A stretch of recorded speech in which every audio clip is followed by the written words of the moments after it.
Hey, what's going on, everybody? Welcome to Wythdrawl Investing Insights. I'm here today to talk about a very important concept, like if you'd ever maybe like to stop working and retire, hang out a little bit, enjoy life. Well, today I'm going to talk about IRAs, or individual retirement accounts, which are one of the most used ways for people to invest for their retirement, which is often a key consideration. Let's dive into traditional IRAs first, which are probably the most used IRAs and go back the furthest. So how do they work in a nutshell? So what you do is you invest money, you open up a traditional IRA account and you put money in. So any contributions you make to that IRA are actually tax deductible. So they lower your tax owed in that calendar year for the IRA, which can be a nice tax benefit. However, when the time comes for you to retire, which in the case of the IRS regulations has to be 59.5 or greater for the case of IRA distributions, you then can pull the money out from the IRA account. However, you have to pay tax on it in retirement post 59.5.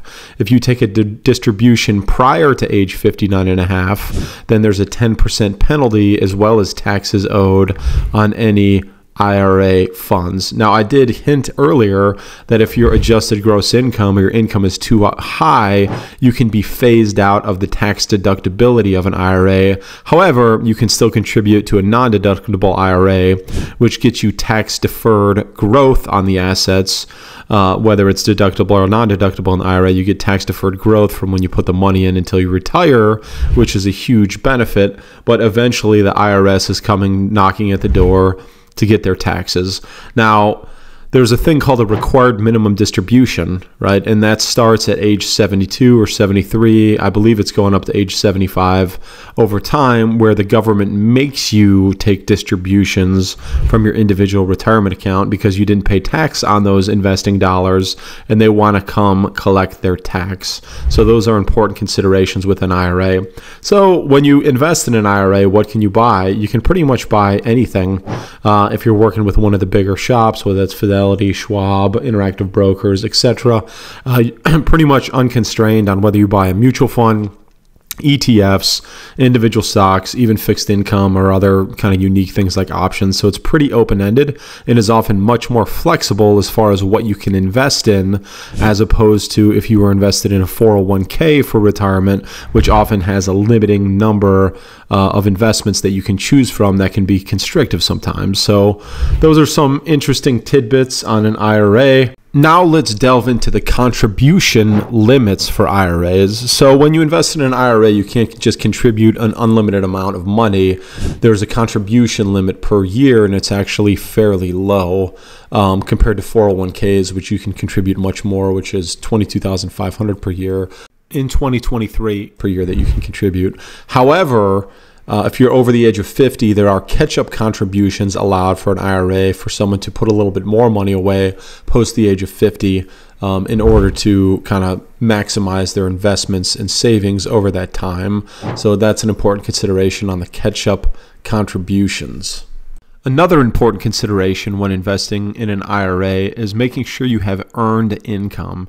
So you actually have to have a job earning income in the year that you're contributing to an IRA, and the IRA contribution can't be less than your earned income for that year. It's also super important when you're investing to start early. I know when you're in your 20s, you might think, oh, retirement's so long away, but the earlier you start, the more you're going to have the magic of compounding work for you, which is money making money for you on money. I like to tell my son it's money having babies. So start early, get that IRA going, and start saving for your future. Before you get going, make sure that you consult a financial advisor and really understand the risks and objectives when investing in an IRA or any other investments. Understand this is not financial advice. To recap, remember a traditional IRA, also known as just an IRA or individual retirement account, is a way to invest for retirement. It's designed to do that. So you're investing for the long term, and any contributions you make are pre-tax, often tax deductible based on your income limits, and they grow tax-free. So on a year-by-year basis, you don't have to pay capital gains taxes on any realized gains in your account, whether it's from stocks, ETFs, funds, etc. So that's a key consideration for an IRA. We hope you learned a thing or two. Stick around for our channel if you want to learn more. Smash that like button if you learned something. Thanks again. Wythdrawl Investing Insights signing off.